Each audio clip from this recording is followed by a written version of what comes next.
Hello and welcome to Astromantic.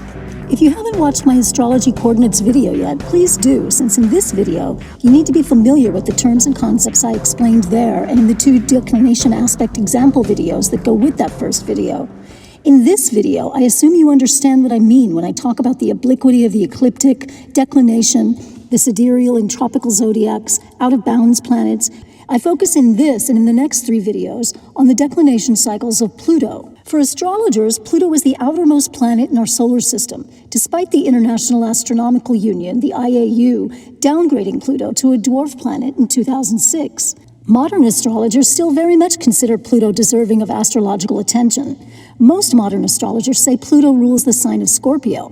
Personally, I side with traditional astrologers on this one and go with Mars as the ruler of Scorpio. Pluto was discovered on February 18, 1930, at the Lowell Observatory in Flagstaff, Arizona at 4 p.m. by Clyde W. Tombaugh. Here are the Pluto discovery Placidus and whole sign tropical charts.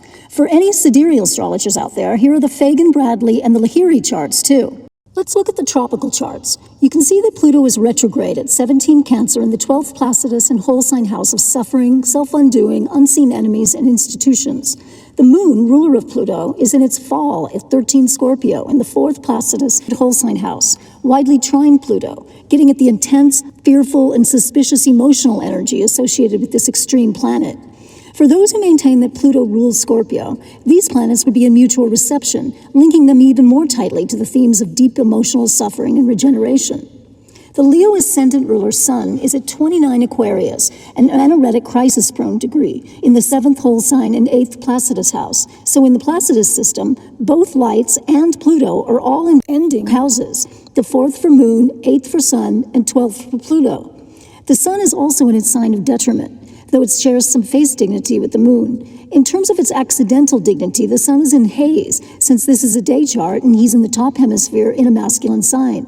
So he's got decent accidental dignity, except for that ominous 8th house Placidus placement, but not very good essential dignity. Besides being in detriment, the Sun's ruler, triplicity ruler, and term ruler are all Saturn, the deus malefic, in decent condition himself since he's in his own sign of Capricorn, but he's also in a dark house, the 6th, square Uranus. The Sun is very near exalted Venus at 2 Pisces in the Placidus and whole sign 8th house. Venus is exactly opposite and contra-parallel retrograde Neptune at 2 Virgo in the 2nd, calling attention to the money houses where things may start out rosy enough, but usually end in disillusion or disappointment once the glamour and idealism wear off.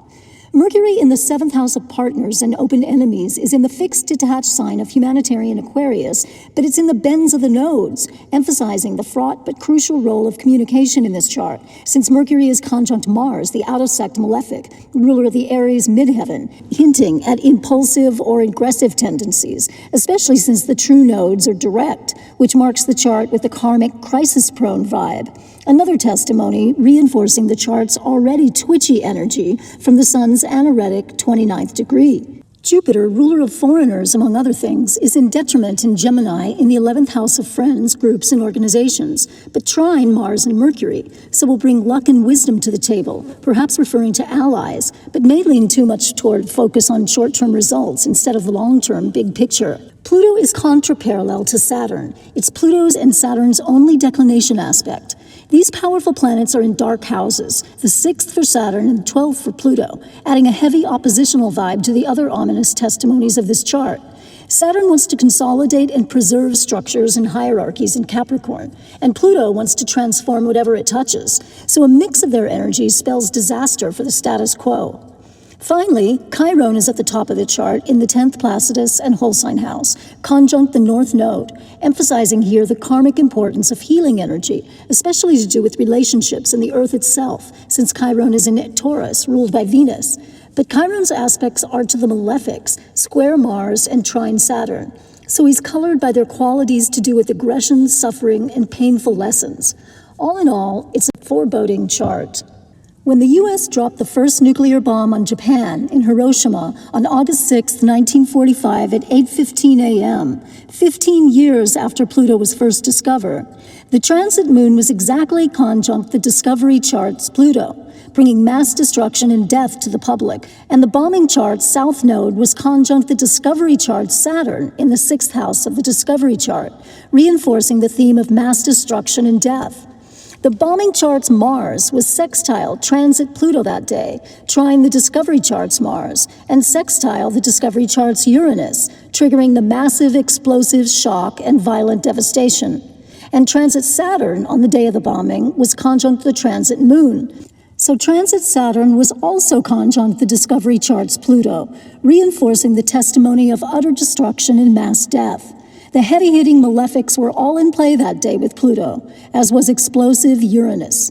The other significant thing to note about the bombing chart is that Pluto was out of bounds at 23 north 28 declination.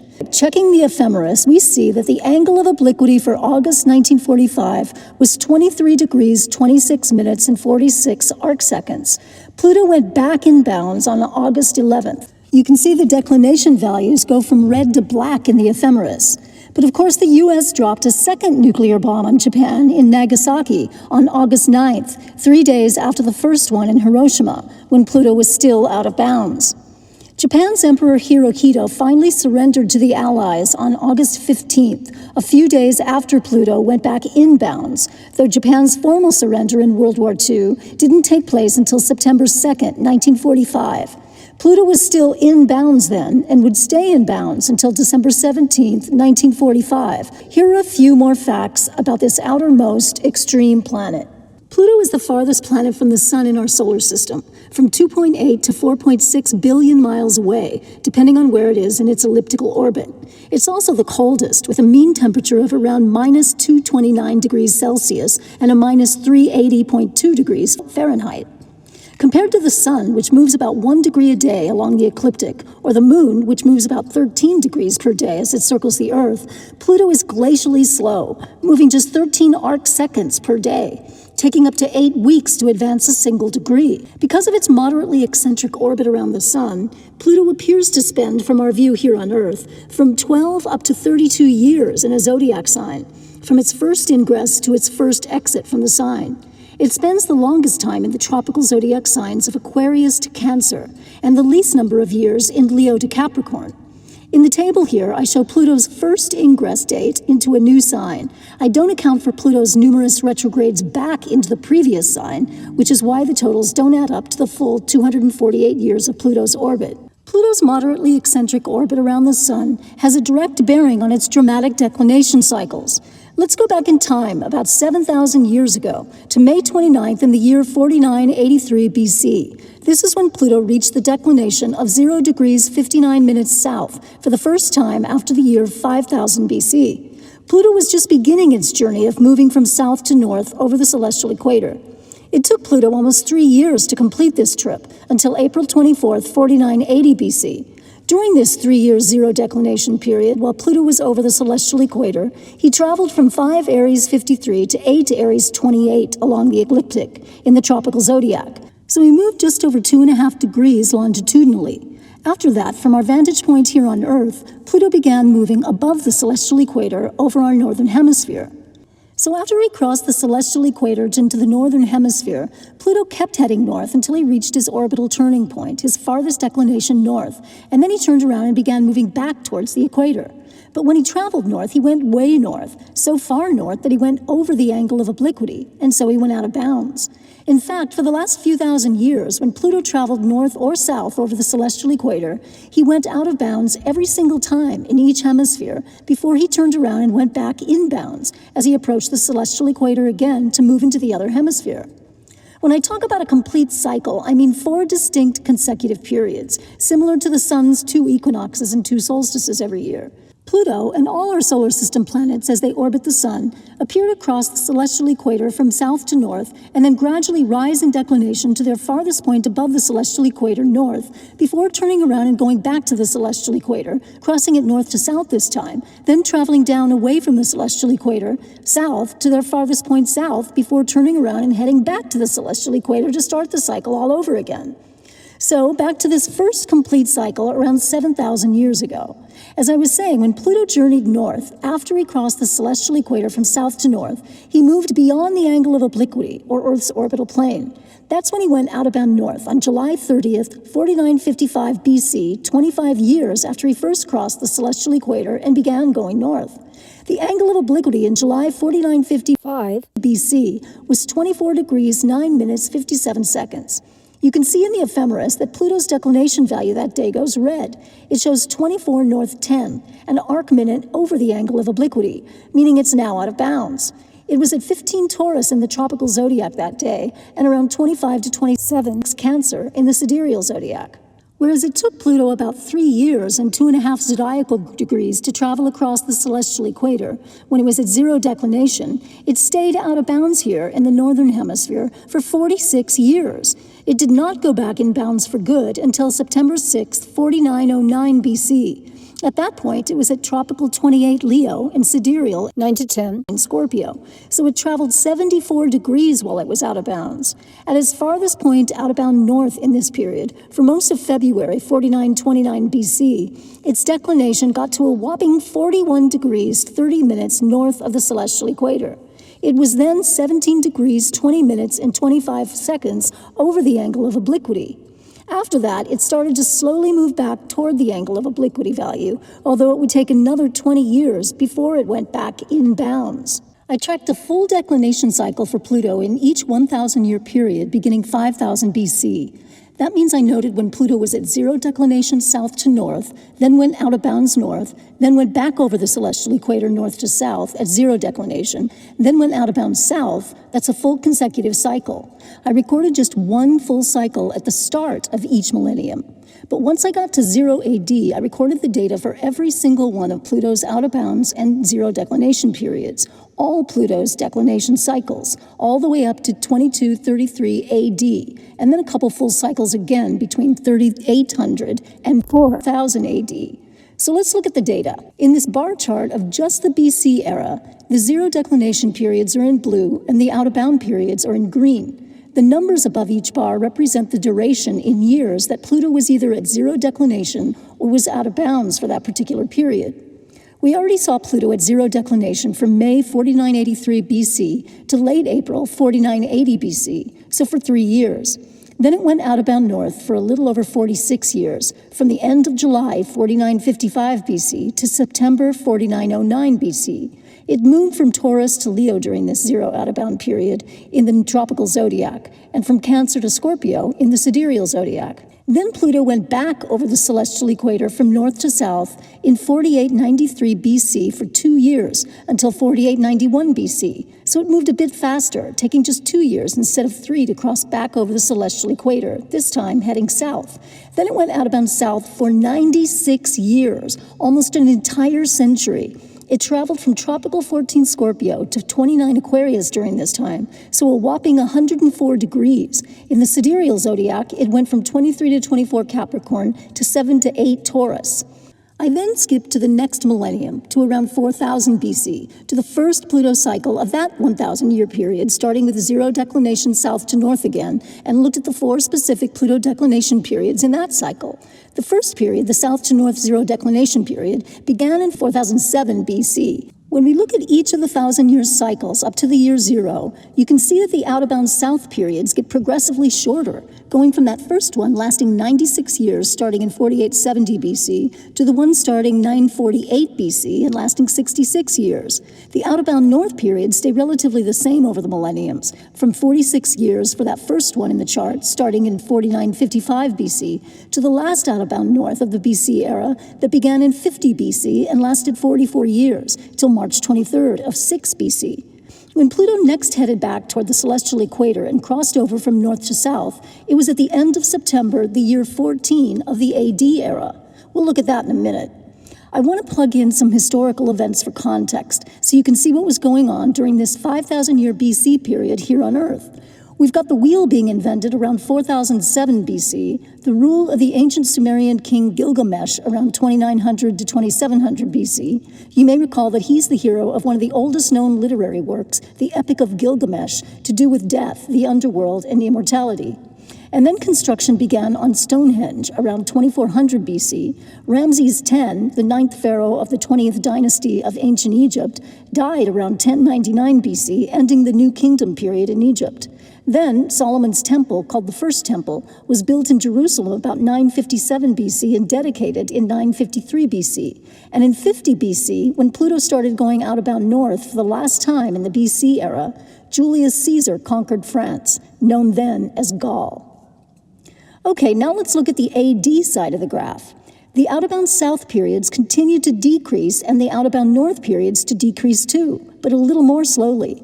But look how it evened out in the Middle Ages. When Pluto went out-of-bound north in 1188 from tropical Cancer to Virgo, it stayed out-of-bound north for around 34 years.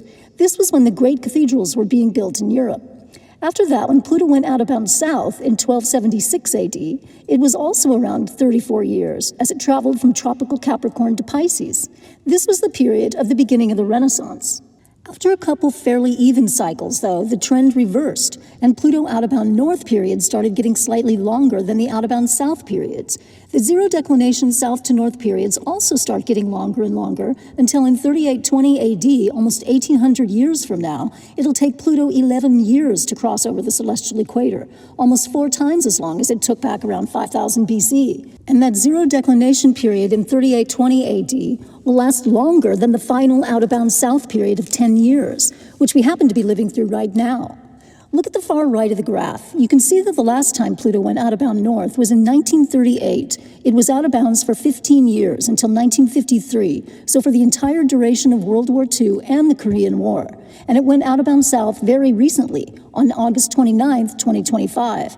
It'll stay out of bounds for 10 years until November 18th, 2035, and then that's it. No more out-of-bound periods south or north for Pluto for thousands of years. So we are living right now, this minute, in the very last out-of-bound Pluto period before its orbit circles back toward the celestial equator and stays within the angle of obliquity for all of its declination cycles for the next few thousand years of Pluto's orbit around the Sun. Here are some events that happened in the AD era around these Pluto zero declination and out-of-bound periods to provide some context. Augustus, the first emperor of Rome, died in 14 AD at the very start of Pluto's north to south zero declination period. Then, around 286 AD, the Roman emperor Diocletian split the Roman Empire into its east and west versions. In 380 AD, Emperor Theodosius I made Christianity the official state religion of Rome. Muhammad, the founder of Islam, died in 632 AD, and the Ming dynasty formed in China in 1368 AD. And in 1492, Columbus sailed the ocean blue and landed in the Americas. In 1619 AD, the first shipment of African slaves arrived in Virginia. Newton began talking about his theories of gravity and the 3 laws of motion in 1687. In 1774, the First Continental Congress formed in what would become the United States, and in 1861, the American Civil War began. World War II began in 1939. The Space Shuttle Challenger blew up shortly after liftoff in 1986. The Chernobyl nuclear disaster also happened that year in what is today Ukraine. And on November 9th, 1989, the Berlin Wall came down, starting the fall of communism with the collapse of the Eastern Bloc governments. In 2022, the Russian dictator Putin invaded the sovereign democracy country of Ukraine. And finally, in 2025, coinciding with Pluto's very last out-of-bound period for thousands of years, Trump's second regime began. So though Pluto will not go out of bounds anymore after this last out-of-bounds south period, it will continue to move back and forth across the celestial equator, traveling from the north to south hemispheres and vice versa. So it'll have regular zero declination periods, which are also very significant. It won't go out of bounds again, though, like I said, for thousands of years. For the sidereal astrologers out there, I made this same bar chart, but using the Lahiri Ayanamsha. You can see that the declination periods are all the same as in the tropical graph. They're years in length, but the zodiac signs are different, of course, because of precession. So here's a table showing what the signs were in the tropical zodiacs during these periods. In this line graph, you can see how many degrees over the angle of obliquity Pluto was during each out-of-bounds period in my data set from around 5000 BC to about 4000 AD. Here you can easily see that Pluto has been steadily getting nearer and nearer the angle of obliquity, going from 17.3 degrees over the angle of obliquity to right now, in this last out-of-bounds south Pluto period, when it's just 0.4 degrees over the angle of obliquity. You can see that in 2192 AD, the farthest it goes north is just 0.3 degrees under the angle of obliquity, so it does not go out of bounds. By the year 3999 AD, Pluto's farthest point south will be 7.5 degrees under the angle of obliquity. It looks like a huge drop-off between 2276 AD and 3915 AD, but that's just because I skipped around 1600 years or so and went to the last couple highest declination cycles for Pluto south and north in the ephemeris. Now let's look at another bar chart showing just the Pluto out-of-bound periods from around 5000 BC to 2025, Pluto's last out-of-bound south period. The blue bars are out-of-bound north and the black bars are out-of-bound south. It's just easier to see in this chart where the out-of-bound periods even out between 1188 and 1525 AD, the years of the High Middle Ages leading to the Renaissance. And then by 1687, the year Newton published his Principia Mathematica, marking the first year of the Age of the Enlightenment and the Scientific Revolution, the out-of-bound south periods start diverging again in length, but with the out-of-bound north periods now getting longer than the out-of-bound south periods, reversing the trend of the previous cycles before the Renaissance. So from the out-of-bound south period that began in 4870 BC, which was 96 years long, remember, to this last 10-year out-of-bound south period that began in August 2025, you can see that over almost 7,000 years, the time Pluto has spent out-of-bound south decreased by 86 years. Now let's look at a bar chart of just the zero declination periods when Pluto travels over the equator. The numbers atop the blue bars are how many years it took Pluto to cross over the equator, and the numbers over the orange bars are how many times Pluto went back and forth across the equator before he stayed on one side, north or south, to complete that period. I call them switches, when he was over the equator, but he turned around and went back to zero declination, then crossed back over to the other side of the equator before turning around and going back over the equator again to stay in that hemisphere. In reality, Pluto was going retrograde and then direct. You can see that when Pluto traveled from south to north, starting in 4983 BC, he switched back and forth across the equator 3 times. But when he next went north to south over the equator, he didn't dilly-dally around at all. He just crossed once and that was it. But then in 2055 BC, he switched back and forth across the equator 5 times instead of his usual 3 for the south to north direction. But he still managed it in 4 years. In 1953 BC, going the other direction, north to south across the celestial equator, Pluto switched 3 times instead of his usual 1. And then in 1078 BC, it took Pluto 5 years to cross over the equator, north to south, and he switched back and forth 5 times. By the time we get to the AD era, Pluto's first north to south crossing over the celestial equator lasted just 2 years, but he switched 3 times. The next time Pluto went across the celestial equator from south to north, it took 6 years, and he crossed 5 times. He pretty much stuck to this schedule for the next 4 south to north periods. Meanwhile, the north to south periods evened out, starting in 506 AD. In 753 AD, Pluto went back to just 1 switch from north to south, then reverted back to 3 years and 3 switches and stayed that way. You can see how consistent Pluto's north to south crossings are in this north to south only chart. Note again that I skipped around 1700 years between 2233 AD north to south and the 3962 AD north to south period. This is where the duration of the crossing leaps from 3 to 5 years for north to south with 5 crossings. Contrast that to Pluto's south to north crossings, as I broke them out in this graph, where the duration and number of switches are not as consistent. Over the entire 5,000-year BC period, they trend upward, increasing in duration, but fall back every now and then as well. The last south to north declination period jumps up to 11 years in 3820 AD. Again, this is where I skipped around 1,700 years between the last 2 south to north periods I depict here on the graph. Now let's drill down a little bit into Pluto's last out-of-bound north period. This began in 1938, remember, and lasted 15 years until 1953. During those 15 years, it went in and out of bounds several times, 16 times to be exact. I'm calling these subperiods. Take a look at this line graph. You can see how many months in each of the 16 subperiods over those 15 years that Pluto was out of bounds. Those are the numerical values over the line, the number of out-of-bound months in each subperiod. So from February 18, 1938, when Pluto first went out of bounds, to June 1st, 1938, the last day Pluto was out of bounds in that subperiod, was 3.5 months. Then Pluto went back in bounds until January 27, 1939. This time Pluto stayed out of bounds for 5 months until June 26, 1939. Each successive year, Pluto stayed out of bounds longer and longer for more months until the peak out-of-bounds day, when Pluto reached its highest declination north of this entire out-of-bound period, 24 North 7 declination, on April 9, 1946. It was at tropical 9 Leo retrograde and sidereal 13 to 14 Cancer retrograde. It stayed out of bounds for 8 months again, just as in the previous 3 subperiods when Pluto got almost to this most extreme declination. During the previous eventful 8-month subperiod, from December 14, 1944 to August 10, 1945, Hitler killed himself and the US dropped those 2 atomic bombs on Japan. When Pluto next went back in bounds before the final 8-month subperiod, the war was officially over in both the European and Pacific theaters. Pluto went out of bounds again for the 4th time for another 8 months from December 17, 1945 to August 8, 1946, when it reached its highest declination of the entire period.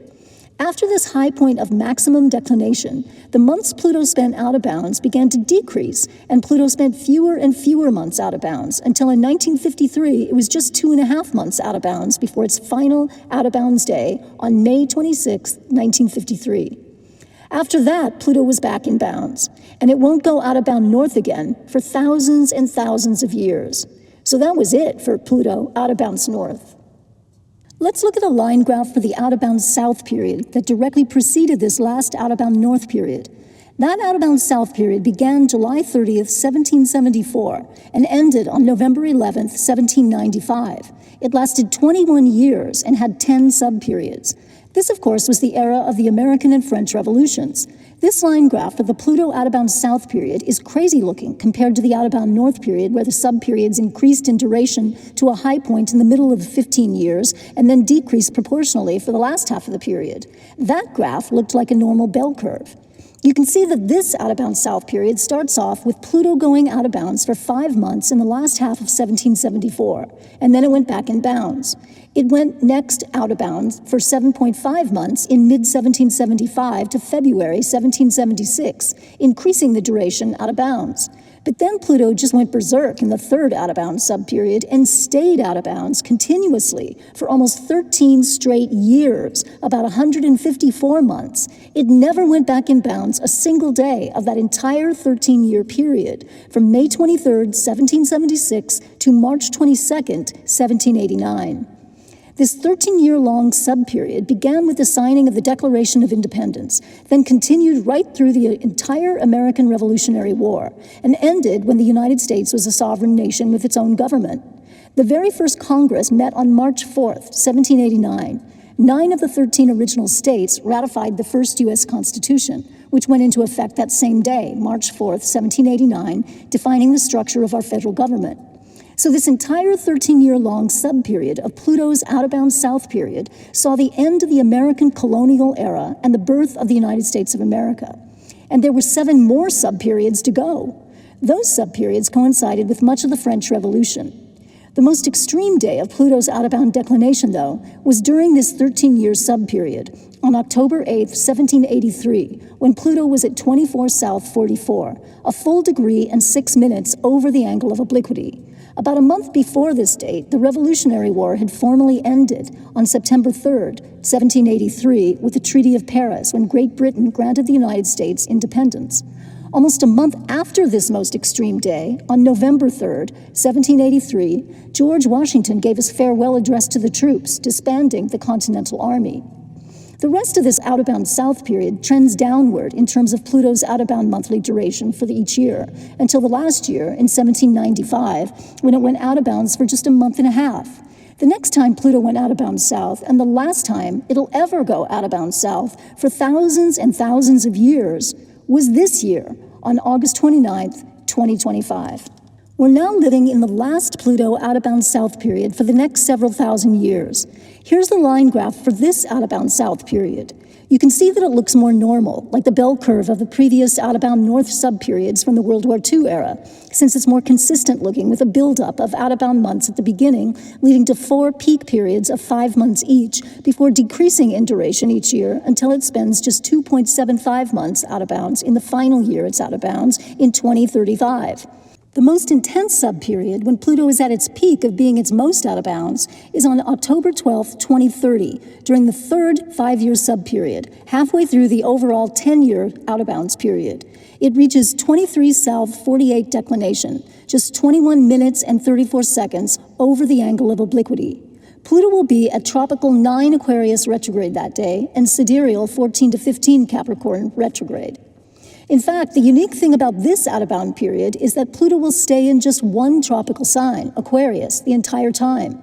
Pluto is in Aquarius for around 20 years until March 10th, 2043, so it'll be out of bounds for half the time it's in this tropical fixed air sign. In the sidereal zodiac, Pluto also stays in one sign the whole time it's out of bounds, in the cardinal sign of Capricorn, from around 6 to 7 to 22 to 23 degrees Capricorn. You can see that in the previous two out-of-bound periods, during the American Revolutionary War and World War II, those two conflicts ended before Pluto reached its very highest point of declination. The out-of-bounds periods following the high point consisted of the rebuilding phase, in the US at least, since the French Revolution broke out in the very next subperiod and continued till after Pluto returned in bounds. After World War II ended, during the last out-of-bound north period, the remaining subperiods after the high point included the reorganization of Europe, establishing the State of Israel and the founding of all the post-war organizations and democratic institutions that are under threat right now, NATO, the UN, etc. And now, coinciding with this next out-of-bound period, once again, fascism is on the rise around the world. Authoritarians are once again behaving aggressively toward other nations.